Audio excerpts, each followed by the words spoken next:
শাশুড়িকে খুশি করার জন্য আজকে তাকে অনেক সুন্দর একটা উপহার দিলাম, যেটা কিনা তিনি অনেকদিন ধরেই খুঁজছিলেন। আর আজকে তোমাদের সাথে শেয়ার করব যে বউ শাশুড়ির সম্পর্ক সুন্দর রাখার জন্য কিছু টিপস। তার আগে বলে নেই, আসসালামু আলাইকুম everyone, this is Lamis and welcome to Lamis and শোভনস। এই গরমের মধ্যে আমার মনে হয় কাজ ছাড়া কেউ ঘর থেকে বের হতে চাইবে না। তো যাই হোক, এখন যেহেতু স্কুল কলেজ ভার্সিটি সবকিছুই বন্ধ, তাও কিন্তু টুকটাক কাজ আমাদের থেকেই যায়। সেজন্য কিন্তু আমি আর শোভন একটা ইম্পর্টেন্ট কাজে বের হয়ে গিয়েছিলাম।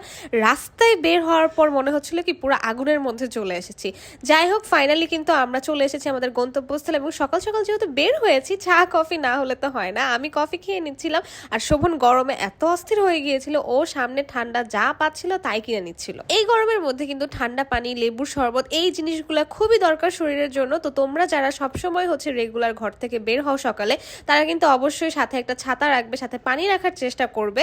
এনিওয়েজ, যেটা বলছিলাম, আমি আমার শাশুড়ি মাকে দেখেছি অনলাইনে সে সার্চ করছে মেকআপ অর্গানাইজার, কারণ সে চাচ্ছিল যে তার যে ড্রেসিং টেবিলটা আছে সেটা সে সুন্দর করে সাজাবে। তো মা ঠিকঠাক মতো অনলাইনে অর্ডার করতে পারছিল না বলে আমি কিন্তু তার পছন্দ মতো এই মেকআপ অর্গানাইজারটা অর্ডার করে দিয়েছি। যদিও এটা সারপ্রাইজ ছিল, আমি কিন্তু আমার শাশুড়ি মাকে জানতে দেই। আমি আর শোভন বাসায় আসতে আসতে যেহেতু এটা চলে এসেছিল, আমি উপরে উঠেই সব কাজ বাদ দিয়ে আগে শোভনকে বলেছিলাম, প্লিজ তুমি এটা সবকিছু ঠিকঠাক করে দাও, কারণ আমি চাই আজকে মাকে সারপ্রাইজ দিতে। আর গিফট পেতে কার না ভালো লাগে বলো। তবে একটা জিনিস আমি সবসময় মাথায় রাখার চেষ্টা করি, যেটা আমার আম্মু আমাকে শিখিয়ে দিয়েছে, যে কোনো ফ্রেন্ডশিপ হোক বা যে কোনো রিলেশন হোক, সেটা ভাবি ননদের সম্পর্ক হতে পারে, বউ শাশুড়ির সম্পর্ক হতে পারে, যে কোনো সম্পর্ক সুন্দরভাবে মেনটেন করার জন্য কিন্তু আমাদের দুই পাশ থেকে 50-50 এফোর্ট দিতে হবে। ধরো তুমি একজনের জন্য কিছু করলে, অপর পাশ থেকেও যদি সেম ভাবে বা তোমার জন্য কিছু করা হয়, ভালোবাসাটা দেখানো হয়, তাহলে কিন্তু সেই সম্পর্কটা মেনটেন করা তোমার জন্য ইজি হয়ে যাবে। আচ্ছা, অনেক কথাই শেয়ার করে ফেলেছি। আর মেকআপ অর্গানাইজারটা মার সাথে কিভাবে আমরা সুন্দর করে গুছিয়ে রেখেছি তা তোমাদেরকে একটু পরেই দেখাচ্ছি। সবকিছু করতে আমার একটু লেট হয়ে গিয়েছিল, যেহেতু আমি ফার্স্ট হচ্ছে শাওয়ারটা নিয়ে নিলাম। আর খালা দেখলাম আমার যে পুরান পর্দা সেগুলো ধুয়ে রেখেছিলাম, আমি এগুলো শুকাতে দিয়ে দিলাম। তার আগে রুম গুছানোর সময় তোমাদের সাথে একটা কথা শেয়ার করে নেই। তোমরা যারা চুল পড়ার সমস্যায় ভুগছো, যাদের চুলে খুশকি আছে, যাদের চুল লম্বা হয় না বা কালো না, তারা কিন্তু আমার শাশুড়ি মায়ের নিজের হাতের বানানো এই হার্বাল তেলটা অর্ডার করতে পারো।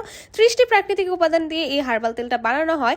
ইনবক্সে অর্ডার করতে পারো অথবা স্ক্রিনে শোভনের নাম্বার দেওয়া থাকবে। আচ্ছা, এবার আমি তোমাদের সাথে আমার একটা খুশির কথা শেয়ার করি। সেটা হচ্ছে আমার দুই বোন, মানে আমার দুই কলিজার টুকরা, সেটা হচ্ছে রুষা আর নাবিলা। ওরা না হঠাৎ করে আমার বাসায় চলে এসে আমাকে সারপ্রাইজ দিয়ে দিয়েছে। আমি যে কি খুশি হয়েছি। তারপর ওরা যেহেতু বাসায় এসেছে, চা নাস্তার ব্যবস্থা তো করতেই হয়, কারণ ওরা সন্ধ্যার দিকে এসেছে।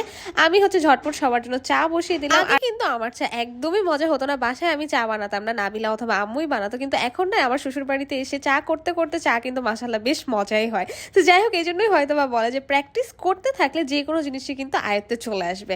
তো চায়ের সাথে টা খাওয়ার জন্য হচ্ছে আমি এই সব কিছু রেডি করে ফেলেছিলাম। আর শোভন এদিকে কি করেছে জানো, ওর যেহেতু শালি এসেছে, আর শালি হচ্ছে রিকোয়েস্ট করলো যে সে নাকি পিৎজা খাবে।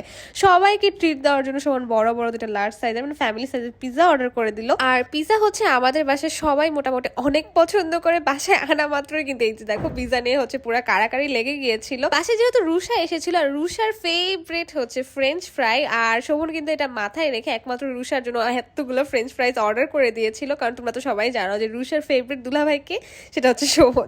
তো যাই হোক, ও তো হচ্ছে অনেক খুশি হয়ে গিয়েছিল। আমরা সবাই একসাথে বসে খাবার খাচ্ছিলাম। একসাথে বসে যে কোনো কিছু খেলে তো সেই খাবারের মজা দ্বিগুণ হয়েই যায়, আর সেটা যদি হয় পিৎজা, তাহলে তো কোনো কথাই নাই। এবার আমি তোমাদেরকে আমার শাশুড়ি মায়ের হাসি মুখটা দেখাই, যে দেখো মা কি খুশি হয়ে গিয়েছিল, যদিও সে ক্যামেরার সামনে খুব একটা এক্সপ্রেস করছিল না। আর আমি সবসময় এই জিনিসটা পছন্দ করি, আমি যখনই কাউকে কিছু গিফট দেই, তখন আমার কিন্তু সেই হাসি মাখা মুখটা দেখতেই অনেক বেশি ভালো লাগে।